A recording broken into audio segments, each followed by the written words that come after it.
In this video, I'll show you how to restore the missing copyright notice in the footer section of the Shopify Horizon theme. Usually by default, the copyright notice should be displayed at the bottom left corner of the page right here, but in case it's missing on your end, in this video I'll show you how to bring it back. But first, log into your Shopify admin account. On the left side of the screen, under Sales Channels, click on the online store.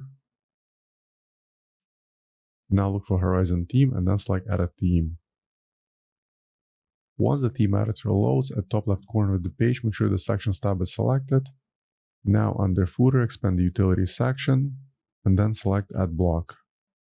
Make sure the Blocks tab is selected, then select Copyright. And finally, at top right corner, click on Save.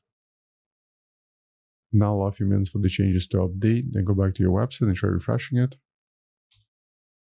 Now let's scroll all the way down, and as you can see, the copyright notice is now displayed right here. So for now, that's all for this video. Hope you found it useful. If more Shopify tutorials, please comment my channel. Thank you.